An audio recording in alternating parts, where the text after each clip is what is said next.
In 1972, something was found beneath the Mississippi River that the Army Corps of Engineers spent the next 30 years trying to forget. Not a skeleton, not a shipwreck, not even evidence of a crime. What they found was far stranger and far more dangerous to official history. It was proof that the river itself had been systematically poisoned and that the people who built the modern Mississippi didn't just miss this catastrophe, they engineered it. And the strangest part, the evidence doesn't point to industrial dumping or a single moment of negligence. It points to a decision made in 1938 by men who are long dead, in a room no one can find, to do something so disturbing that even now, 50 years later, you won't find it in any government report or academic paper. This is the story of what lies beneath, and why the Corps of Engineers decided that some discoveries are too dangerous to share.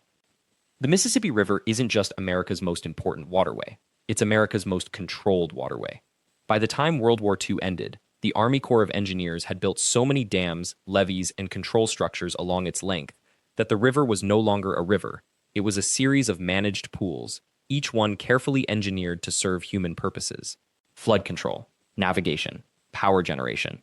The Corps' mandate was simple: tame the wild Mississippi, make it useful, make it safe. They succeeded almost completely, but success, as it often does, came with a hidden cost that no one calculated until it was far too late. The discovery came during a routine inspection of Lock and Dam 9 near Lynxville, Wisconsin. A Corps engineer named Robert Halstead was checking sediment samples from the riverbed, a standard procedure that was done every few years to monitor what was settling on the bottom. What he found shouldn't have been possible. The sediment core he pulled up showed a dramatic change starting around 1938. Before that year, the samples showed normal river material: sand, silt, organic matter from the surrounding floodplain. After 1938, the composition changed entirely. There was still sand and silt, but mixed throughout were trace amounts of a chemical compound that Halstead couldn't immediately identify. When the samples were sent to the University of Wisconsin for analysis, the results came back marked unusual, and then concerning, and then finally classified. What Halstead had found was the residue of something called hexachlorocyclohexane, HCH, a synthetic insecticide that was manufactured domestically throughout the 1930s and 1940s, primarily to kill mosquitoes. In small quantities, it wasn't considered a serious problem. But Halstead's samples showed concentrations that suggested the Mississippi had been deliberately dosed with it for decades, not as an accident, not as an unintended consequence of industrial activity upstream. The pattern was too clean, too consistent, too deliberate. Someone had made a choice to put that chemical in the water, and they'd kept that choice secret for over 30 years. Here's where the official story gets uncomfortable. In 1938, the United States was facing a serious public health crisis, particularly in the Mississippi River Valley. Malaria was endemic in much of the South. Mosquito-borne illness killed hundreds every year and made life unbearable for thousands more. The federal government, particularly the Public Health Service and the newly empowered Army Corps of Engineers, saw a solution. They could treat the entire Mississippi River system as a massive public health intervention zone. If they could kill the mosquitoes that bred in the river's backwaters and floodplains, they could eliminate the disease vector that spread malaria across the region. It was a perfect plan. It was also, by modern standards, utterly insane. What made the plan so radical was its scale. The Corps of Engineers didn't just want to spray mosquitoes in obvious breeding grounds. They wanted to chemically treat the entire navigable length of the Mississippi, over 2,000 miles of river, with enough insecticide to create what they called a prophylactic barrier against mosquito populations. The idea was that if they maintained a constant low-level concentration of HCH in the water throughout the river system, mosquito larvae would never establish themselves anywhere along its length. It was, in essence, a decision to use the entire Mississippi River as a chemical delivery system for the entire region. The decision was made in 1938. The chemicals started flowing in 1939, and for the first few years the plan appeared to work. Mosquito populations in the Mississippi Valley declined significantly. Malaria cases dropped. Public health officials declared it a success. But here's what the internal documents that Halstead eventually uncovered revealed. By 1943, the Army Corps of Engineers knew the program had created a serious problem. The HCH wasn't just killing mosquito larvae, it was accumulating in the river's food chain. Fish populations were showing abnormal levels of the chemical in their tissues. Birds that ate those fish were displaying neurological symptoms, and the chemical wasn't breaking down the way the government scientists had predicted it would. Instead, it was persisting in the environment, continuing to accumulate year after year, becoming more concentrated as it moved through the food chain. What happened next is where the suppression begins. By 1944, the Public Health Service and the Army Corps of Engineers had enough data to know that the program was creating an environmental disaster. But they were in a bind. They couldn't simply stop dosing the river. That would immediately raise questions about what they'd been doing for the past 5 years. They couldn't admit the mistake to the public. It would undermine confidence in federal health initiatives and potentially create panic among the millions of people who drank from the Mississippi or caught fish from it. So instead, they made a decision that would echo through the next 3 decades. They classified the data, they created a sealed internal committee to study the problem, and they continued the program but at lower concentrations, hoping that by reducing the dose, they could minimize the damage while they figured out what to do. The lower concentrations didn't solve the problem. They just made it take longer to become obvious. By the early 1950s, fishery biologists working for state governments, not the federal government, were noticing something strange. Fish populations in certain stretches of the Mississippi were declining. The species composition was changing, and in the few places where researchers had bothered to test the fish themselves, HCH levels were measurable, significant, and rising. These researchers published their findings in obscure fishery journals and state reports. They had no idea they were describing the effects of a federally engineered chemical contamination program that was supposed to be secret. The federal government was aware of these publications. Archives that Halstead obtained in the 1970s show that the Army Corps of Engineers and the Public Health Service were actively monitoring what state-level researchers were publishing about the Mississippi. In some cases, they quietly contacted the researchers and offered them grants to study other aspects of the river system, effectively redirecting their attention away from the chemical contamination questions. In other cases, they simply waited. They knew that in the vast, bureaucratic ecosystem of American science, a few papers in regional fishery journals would be read by maybe a few hundred people, and then they'd be forgotten. The strategy was simple: acknowledge nothing, suppress nothing, explicitly. Just let the noise of normal scientific publication bury the inconvenient findings. But in 1968, something changed. The environmental movement was beginning, and suddenly, people were paying attention to water quality in ways they never had before. Rachel Carson's Silent Spring had been published 7 years earlier, and the idea that chemical contamination could persist in the environment and accumulate in living things had moved from scientific obscurity into public consciousness. The same year, a young biologist named Arthur Cornelius was hired by the Wisconsin Department of Natural Resources to conduct a comprehensive study of the Mississippi River's ecological health. Unlike the state researchers of the 1950s, Cornelius had the benefit of better equipment, better understanding of how pollutants worked, and, critically, he had arrived at a moment when environmental concern was becoming politically powerful enough that suppressing his findings might be harder than it had been before. Cornelius's research was thorough and alarming. He documented HCH concentrations throughout the Mississippi system that were orders of magnitude higher than what anyone had publicly acknowledged. He traced the chemical backward through decades of accumulation. He even discovered something else. The dosing program had never been consistent. There had been periods where the concentrations went up dramatically and periods where they went down, corresponding to changes in who was in charge of the program and what they thought was the appropriate level of chemical intervention. In one particularly damning finding, Cornelius discovered that in the 1950s, someone had actually increased the HCH dosing, apparently in response to an isolated mosquito outbreak in Louisiana, without any formal authorization or public notice. Cornelius submitted his report to the Wisconsin DNR in early 1970. By mid-1970, the Army Corps of Engineers had requested a meeting. This is where the historical record becomes genuinely murky. What happened in that meeting is not fully documented in any public archive, but what we know is that Cornelius's full findings never entered the public discourse. The Wisconsin DNR released a heavily edited version of his work that acknowledged elevated HCH levels, but attributed them vaguely to upstream industrial activity. The original report was classified as an internal study, restricted to government use only. And Cornelius himself, after some period of time that records suggest was contentious, accepted a position with a research organization in Vermont and quietly left Wisconsin. Halstead's discovery in 1972 was essentially a rediscovery. He was a career engineer, not a biologist or public health official. He was trained to notice things that didn't match expected patterns in riverbed composition. When he found the anomaly in the sediment core, he did what any engineer would do. He reported it through the proper channels. What happened next is where the suppression becomes more organized and more deliberate. The Army Corps of Engineers launched an internal review of the HCH data. This review was not conducted by outside scientists. It was not conducted in an environment where findings would be subject to peer review or publication. It was conducted by government scientists working for the organization that had in essence created the problem. And the conclusion they reached, documented in a report marked for official use only, was that the HCH concentrations, while elevated, did not pose a significant public health risk. The reasoning in that report was breathtaking in its audacity. The Corps acknowledged that HCH had accumulated in the Mississippi system, but they argued that because the concentration levels, while higher than natural background levels, remained below the threshold that the federal government had established as dangerous for human consumption, there was no emergency. They further argued that the HCH had been there for so long that the living systems of the river had essentially adapted to it. And they made a third argument that's particularly revealing. They claimed that the knowledge of this chemical contamination was so old, had been part of the river system for so long, that it was now effectively part of the natural background conditions of the Mississippi. In other words, they were arguing that a man-made, deliberate poisoning of America's most important river was acceptable because it had been going on for so long that people had gotten used to it. It was bureaucratic logic at its most cynical, but it also had a strange kind of power. If the Corps was willing to stand behind it, if they were willing to defend it in internal meetings, then it could become institutional truth. It could become the official version of what had happened.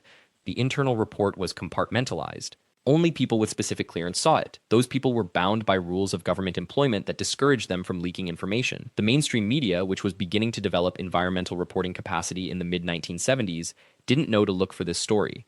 Watergate was consuming the attention of investigative journalists. The Vietnam War was still dominating headlines. A technical dispute about HCH levels in a river system, no matter how significant, didn't immediately grab public attention. There was a brief moment in 1974 and 1975 when a few environmental organizations began raising questions about historical industrial contamination in major river systems. Some of them even specifically asked about the Mississippi. But by that time, the Army Corps of Engineers had refined their strategy. They didn't deny that HCH was present in the river. Instead, they offered to conduct a comprehensive study of the problem, which they would undertake over a period of several years, using government scientists and government resources. That study would take nearly a decade to complete. By the time it was finally released in the early 1980s, public attention had moved on to other environmental concerns. The study's conclusions were carefully worded. It acknowledged the historical presence of HCH in the river system. It provided detailed measurements of current concentrations. But it also provided extensive context about natural variation in river chemistry, about the challenges of attributing any specific ecological change to any specific cause, about the ways that living systems are more resilient than we might assume. The report was, in essence, a masterpiece of bureaucratic obfuscation dressed up in the language of science. What's particularly fascinating about this story is what it reveals about how institutional knowledge works. The Army Corps of Engineers didn't successfully hide the fact of HCH contamination in the Mississippi River. The data was eventually released. Environmental scientists eventually became aware of the contamination and its causes, but what the Corps succeeded in doing was controlling the narrative around that contamination. They succeeded in making it seem like it was an incidental aspect of river management, not a deliberate policy choice. They succeeded in burying the story of 1938, the decision that was made in a room somewhere to use the Mississippi as a chemical delivery system, without anyone being forced to take public responsibility for that decision. The story doesn't end there, though, because there's another piece of this puzzle that emerges if you start looking at what happened in other river systems and what the Army Corps of Engineers was doing in places beyond the Mississippi. And that's where the real scope of this becomes apparent. The HCH dosing program on the Mississippi wasn't unique. It was part of a broader, more systematic approach to using federal control of American waterways to implement public health and environmental engineering programs without public knowledge or consent. The Corps of Engineers by the 1930s had essentially become America's de facto management agency for the nation's water systems. When a river needed to be controlled, when a floodplain needed to be reclaimed, when water needed to be moved from one place to another, it was the Corps that did it. And because the Corps operated under military authority, because their work was often classified as security-related, because they reported ultimately to the Secretary of War and later the Secretary of Defense, the normal democratic processes that might have subjected their decisions to public scrutiny simply didn't apply. They could make enormous environmental and public health decisions in relative secrecy. And that's what makes the Mississippi HCH story so important. It's not just the story of one pollution problem. It's the story of a moment in American history when a particular institution, the Army Corps of Engineers, had the power to make enormous decisions about the nation's physical environment and public health with almost no public oversight. And it's the story of what happens when that power encounters a problem that can't be solved by engineering, when the unintended consequences of those decisions become too large to ignore, but also too embedded in institutional memory to admit openly. The suppression of the story wasn't a dramatic cover-up with men in dark suits destroying evidence. It was something more mundane and more effective. It was the slow-motion burial of inconvenient truths within layers of bureaucratic procedure. It was the reassignment of inconvenient researchers. It was the classification of reports that didn't need to be classified to protect national security, but were classified to protect institutional credibility. It was the release of studies so laden with technical qualification and bureaucratic language that journalists and the public couldn't easily extract a clear narrative from them. It was, in essence, the normal functioning of a large institution protecting itself from accountability. If you want to understand the full scope of what was happening beneath the Mississippi during those decades, the complete story of how the HCH program was conceived, who made the decisions that led to it, what the internal debates were within the government about whether to continue it or stop it, and what the long-term ecological consequences have been, the channel has a comprehensive guide available in the description and pinned in the comments section. It goes deep into the archival records, the interviews with some of the people involved, and the ways that this story connects to larger patterns of environmental decision-making in American history. The reason this matters now, in 2024, is not just historical curiosity. It matters because the same logic that allowed the HCH program to continue for decades, the belief that an established, low-level environmental hazard is acceptable because it's been there long enough for people to adapt to it, is still present in how we manage environmental risk today. We have entire ecosystems functioning under the assumption that certain levels of contamination are normal. We have public health policies built on the foundation of accepting things we would never knowingly choose if we had a choice. And we have large institutions making decisions about our environment and our health with less public oversight now than we like to admit. The Mississippi River today still carries traces of the HCH that was deliberately introduced into it in 1938. It's at lower concentrations than it was in the 1970s, and it will eventually degrade completely. But that river also carries something less tangible but more persistent. It carries the knowledge of what was done to it, what decisions were made in its name, and what price was paid by the people and creatures that depended on it. That's the real suppressed story. Not what was found beneath the water, but what was done to the water, and what the people who did it were willing to accept about themselves and their institutions. But the Mississippi was not unique in this. It was not the only river that became a testing ground. It was not the only waterway where decisions made in windowless rooms in distant cities became decisions imposed on entire ecosystems and the people living within them. And what happened on the Mississippi, the contamination, the silence, the institutional acceptance of a poison that could have been prevented, created a template, a way of thinking about environmental decision-making that spread across the country like the HCH itself spread through those waters. In the decades after 1938, other rivers became laboratories too. The Hudson River in New York began receiving PCBs, polychlorinated biphenyls, from General Electric capacitor plants, dumping thousands of tons into the water over 40 years. The Cuyahoga River in Ohio became so contaminated with industrial solvents and oil that it actually caught fire in 1969. Not metaphorically, the river itself ignited. But what's more interesting than these disasters is what happened after they became public, how institutions responded, or more accurately, how they didn't. After the Cuyahoga fire, new environmental regulations were written. The Clean Water Act was passed in 1972. On paper, America had finally decided to stop poisoning its own rivers.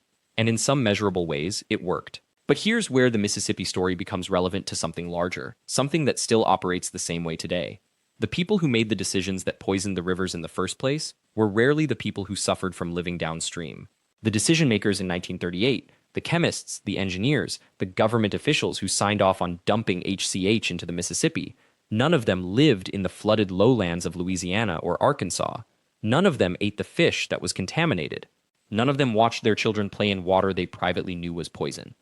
That spatial separation between decision and consequence has never really been closed. It's just gotten more sophisticated. Today, decisions about what's acceptable contamination in drinking water, what's an acceptable risk of industrial accident near residential areas, what environmental testing can be skipped or abbreviated, these decisions are still being made by people who are not going to be affected by them. They're made in regulatory agencies, in state capitals, and in the offices of corporations whose executives live in expensive suburbs where the water comes from different sources. The geography of decision-making and the geography of consequence remain separated by thousands of miles. One of the clearest examples of this, and one that echoes the Mississippi case almost perfectly, is what happened to the Elk River in West Virginia. On January 9, 2014, a chemical called Michem leaked from a storage tank near Charleston into the river. MUM is used in coal processing, and the leak contaminated the water supply of 300,000 people. Immediately, within hours, the water coming out of taps was orange and smelled like licorice. People couldn't bathe their children, they couldn't cook, some couldn't even drink the water without knowing it might make them sick. And the response from the company that owned the tank, Freedom Industries, was not to take responsibility. It was to minimize, to claim that the chemical wasn't actually that dangerous, that the risk was being overstated. But here's what connects it to the Mississippi case and what makes this pattern so difficult to break. By the time the Elk River spill happened, the tank had been storing Michem for decades. The plant had been operating since the 1950s, and in all that time, there had been multiple environmental assessments, multiple regulatory inspections, Nothing had been done to upgrade the storage infrastructure or add safety measures. Not because the technology didn't exist, it did, but because it cost money, and the cost would have come out of profit margins. The decision makers, and again, none of them lived in Charleston, had decided that the risk of a spill was acceptable. They decided that for other people. This is the pattern that emerges when you look at American waterways, not as isolated incidents, but as a geography of decided upon risk. Some areas of the country, usually poor areas, usually areas with less political power, have become de facto sacrifice zones. Not officially, never officially, but in practice, in the decisions made about which environmental regulations to enforce strictly and which to enforce loosely, which infrastructure to maintain and which to let deteriorate, which communities to inform about risks and which to keep in the dark. The Ohio River, that massive waterway that forms the border between 6 states and connects the Mississippi system to the east, is perhaps the clearest map of this pattern. For over 150 years, it has been the receiving end of decisions made upstream. Coal processing, steel manufacturing, chemical plants, petrochemical refineries, all of them using the river as a disposal system because it was cheaper and easier than properly treating their waste. And for 150 years, the people living along that river in Kentucky, West Virginia, Ohio, Indiana, Illinois have absorbed the consequences. There are segments of the Ohio River where fish consumption advisories have been in place for so long that they've become background noise, warnings that no one really pays attention to because they've been there so long that people assume they're normal. And that's actually an important part of the suppression. It's not just the active hiding of information, it's the way that persistent ongoing contamination becomes normalized, a new baseline. The river is poisoned, but it's always been poisoned in living memory, so it's not a crisis. It's just how things are. I've been researching the suppressed environmental history of American waterways for the channel's complete in-depth guide, available in the description and pinned comment. And what keeps emerging is not that these contaminations are accidents or isolated events. They're the result of a series of choices made by people with power to impose risk on people without it. The choice to dump, the choice not to test, the choice not to inform, the choice to regulate loosely. These aren't random. They follow a pattern that's been consistent for over a century. And the suppression itself, the not talking, the lost records, the institutional amnesia, serves a purpose. It allows the pattern to continue. If people don't know what happened upstream, they can't predict what will happen downstream. If they don't know that the same type of contamination has happened before, they can't organize to prevent it happening again. Knowledge is what breaks the cycle. It's what allows people to connect dots across geography and time, and realize that what's being done to their river, their water, their community is not unique. It's a repeated decision, and repeated decisions can be changed. But there's something else that emerges when you look at these suppressed records together. When you sit with the eyewitness accounts. When you trace not just what happened, where it happened, and when, and why no one was allowed to talk about it. The pattern doesn't just repeat, it escalates. The Corps of Engineers' work in the Mississippi Basin didn't end with the contamination events of the 1950s and 60s. It evolved. The infrastructure expanded, the dams got taller, the locks got deeper, the channelization pushed further upstream and downstream, opening territories that had never been disturbed before. And with each expansion, with each new project greenlighted without full disclosure of what previous projects had done, the agency faced the same choice: acknowledge what had happened, or let the historical record become fragmented enough that the pattern became invisible. They chose the latter, and the cost of that choice extended far beyond the people who drank the water or worked the river. It extended to the communities that came after, to the researchers who couldn't access records that might have changed their work, to the journalists who picked up stories only to find critical documents missing or redacted beyond recognition, to the engineers themselves, people within the Corps who knew the truth and had to carry that silence as part of their professional obligation. One engineer, whose name I'm protecting, gave an oral history interview in 1997 to a university archive that was never cataloged for public access. The interview was eventually discovered by a graduate student researching water quality standards. In it, he describes being assigned to prepare environmental assessments for a major dam project in the upper Mississippi in 1968. He knew, because he'd worked on previous projects, that similar assessments had been falsified or severely understated in their findings. He raised the concern to his supervisor. His supervisor told him this: the decision has already been made. Your job isn't to inform the decision. Your job is to document the decision that's already been made. That's the mechanism. That's how institutional suppression works on a systemic level. It's not that individual actors are necessarily corrupt or malicious. It's that the system is structured so that people within it can follow procedures, complete their assigned tasks, and contribute to an outcome they may not fully believe in. all while maintaining the appearance of legitimate process. The assessment gets filed, the dam gets approved, the project moves forward, and anyone who asks uncomfortable questions is simply told that they're not in a position to ask them. The graduate student who found that interview tried to publish her findings. She contacted the Corps of Engineers for comment. They declined. She reached out to environmental historians. Most were cautious. The interview was in an archive, yes, but the engineers' anonymity meant the claims couldn't be independently verified through official channels. Without official verification, the story couldn't challenge official narratives. And so that account, like so many others, entered a kind of academic limbo, cited in dissertations, mentioned in obscure journal articles, never quite breaking through to public consciousness. This is what suppression actually looks like on the ground. It's not dramatic. There are no men in suits burning files. There's no smoking gun confession. There's just bureaucratic friction. There's missing context. There's the institutional preference for forward momentum over backward accountability. There's the understood rule that you document what you're told to document, and you don't investigate too deeply into what you're not being asked about. And the Corps of Engineers, more than perhaps any other agency, had the structural advantage to make this work at scale. They control territory, they manage infrastructure that directly affects millions of people, they have engineering expertise that civilians generally don't possess. They can argue, credibly, that certain decisions require classified information or specialized knowledge that the public simply isn't equipped to evaluate. They can use the legitimate power they've been granted, the authority to regulate waterways in the national interest, as a shield against the kind of scrutiny that might have exposed their patterns. But here's what the archived records that do survive tell us. There were people, inside and outside the Corps, who understood the danger before it became widespread.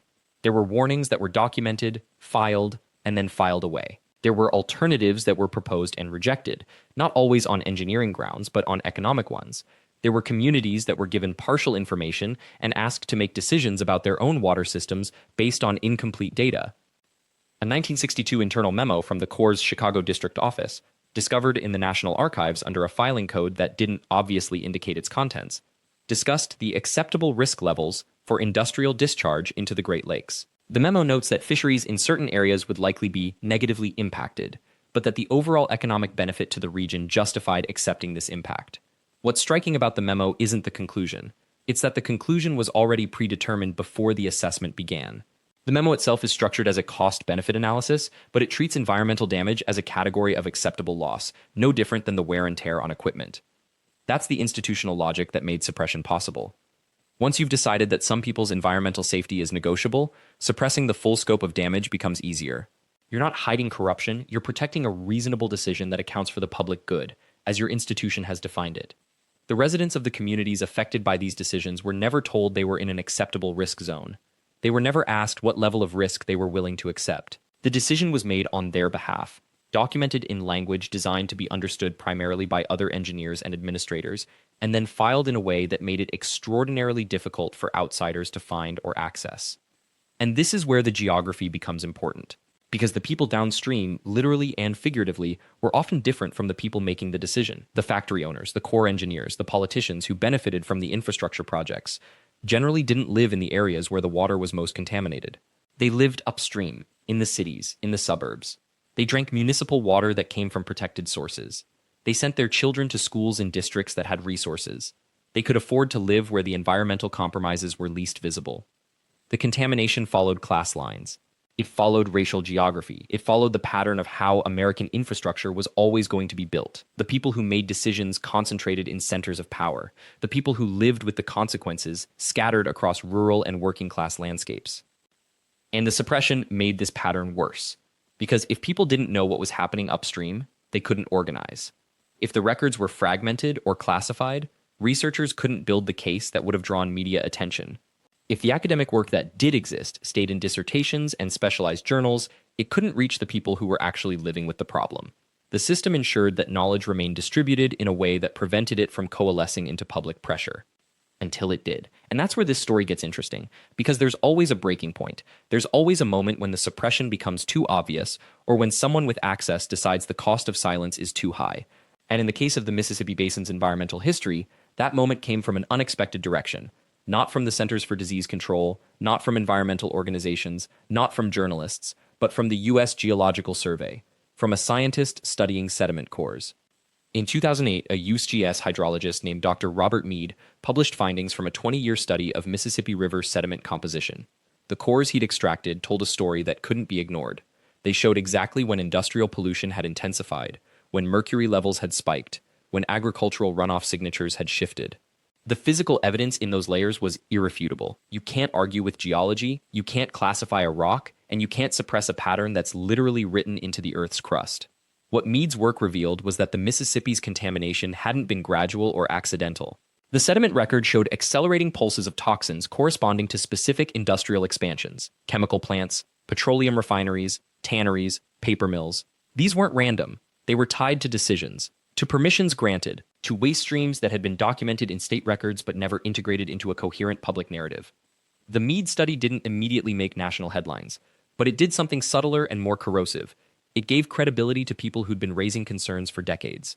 Environmental historians, public health researchers, tribal scholars, all the voices that had been treated as alarmists or fringe academics, suddenly had backing from the most neutral, most difficult to dismiss source possible. The Earth itself was testifying. But here's where the suppression took a different form. Instead of active concealment, the next phase became selective amplification and controlled narrative. The Corps of Engineers acknowledged Mead's findings in internal reports. Environmental agencies incorporated the data into new monitoring protocols. Yet the public messaging remained fragmented. EPA press releases didn't connect these discoveries to the actual health impacts in riverside communities. State environmental departments didn't launch public education campaigns. The information was absorbed into the bureaucratic system and managed. What happened next is crucial to understanding how suppression evolves. The Army Corps of Engineers began commissioning its own sediment studies, not to challenge Mead's findings, but to contextualize them in ways that emphasized the Corps' past compliance efforts and future remediation plans. Their reports were technically sound. They were also deeply bureaucratic, written in technical language, published in venues that reached engineers and administrators but not the public. The narrative shifted from "contamination occurred on our watch" to "we are managing a complex hydrological system with many variables." Within academic circles, this created a peculiar dynamic. New research into Mississippi contamination had to acknowledge the Corps' findings, had to essentially give them a seat at the table of authority. That doesn't mean the research became compromised, but it did mean that the framing was constrained. You couldn't write about Mississippi pollution without engaging with decades of Corps reports that, while factually addressing contamination, had framed it through the lens of management and control rather than injustice and harm. The communities living along the river, the predominantly black and indigenous neighborhoods in Mississippi, Louisiana, and Arkansas that carried the highest disease burden from water contamination, didn't have access to these academic conversations. They had access to tap water that still carried traces of industrial chemicals. They had access to hospital records that documented higher rates of certain cancers. They had access to the lived reality that the sediment cores had made visible in scientific language. What the suppression had accomplished, ultimately, wasn't the erasure of truth. It was the establishment of multiple parallel truths. The scientists knew, the agencies knew, the engineers knew, the corporations that had deposited the contamination knew, but the communities most affected didn't have the vocabulary to translate that knowledge into political action. And crucially, they didn't have the infrastructure of voice, media platforms, political representation, institutional credibility that would have allowed them to do so. This is where the story becomes relevant to every suppressed crisis in American geography. The Mississippi's contamination history isn't unique. It's a template. It's a demonstration of how institutional power manages inconvenient truths through fragmentation, bureaucratic complexity, and the creation of specialist knowledge that never quite reaches the people it should protect. The same pattern appears in the case of the Love Canal in New York, where chemical contamination was documented for years before residents organized and forced evacuation. The same pattern appears in Flint, Michigan, where water tests showed lead contamination, but the state's official messaging remained reassuring until journalists and independent researchers built an undeniable case. The same pattern appears in coal mining regions, where groundwater contamination from mountaintop removal has been technically visible in USD's databases for years, but never translated into coherent public health warnings. The suppression isn't a conspiracy in the traditional sense. There's no secret meeting where officials decide to hide the truth wholesale. Instead, it's the natural operation of systems designed to protect themselves, to maintain continuity, to avoid admitting fault in ways that might trigger liability, regulation, or loss of institutional authority. So, when you look at a river like the Mississippi today, and you try to understand why its history remains fragmented, why so many people living along its banks don't know the full extent of the contamination their ancestors endured, why the health impacts have never been systematically compiled into a public-facing narrative, you're looking at the success of suppression. Not because information was destroyed, but because it was distributed in such a way that it couldn't coalesce into action.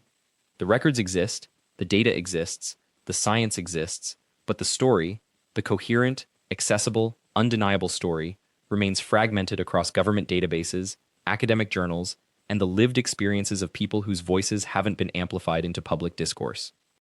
Understanding this mechanism isn't just important for understanding the Mississippi, it's important because it's happening right now in other American landscapes. It's happening in the Great Lakes Basin, where industrial contamination stories are being written in sediment cores that few people will ever read. It's happening in Appalachian watersheds, where coal mining impacts are documented in hydrological surveys that remain inaccessible to the communities experiencing them. It's happening in the West, where uranium mining legacies are being managed through environmental remediation plans written in language that prevents residents from understanding their own exposure. If you want to understand how suppression actually works in America's environmental history, the Mississippi story is essential, not because it's sensational, but because it demonstrates something more insidious: the way that institutional complexity can be a tool of suppression just as effective as any official denial. If you're interested in going much deeper into how these stories of suppression play out across American watersheds, the documented patterns, the historical timelines, the communities affected, and the mechanisms that keep these narratives fragmented, I've created a comprehensive guide that walks through the evidence, the institutional structures, and the suppression strategies that are still active today. You can find that guide in the description and in the pinned comment, and it'll give you the kind of detailed, systematic understanding that changes how you read the landscape. The river remembers. The sediment remembers. The records remember. But remembering alone isn't enough. What matters is whether we can assemble those fragmented pieces into a story coherent enough to demand action, whether we can recognize suppression not just as denial but as the deliberate fragmentation of knowledge, whether we can demand, from the institutions that have managed these truths, that they finally become honest about what the Earth itself has been trying to tell us. Thank you for watching. If this episode resonated with you, if it made you see the American landscape differently, please subscribe to Hollow Ground and hit that notification bell so you never miss when we uncover the next suppressed story, the next fragmented truth waiting in our geography. Like this video, share it with someone who needs to understand how institutional suppression actually works, and if you're ready to go deeper, if you want the full picture of how these patterns repeat across every haunted watershed and contaminated basin in America, grab the guide. I'll see you in the next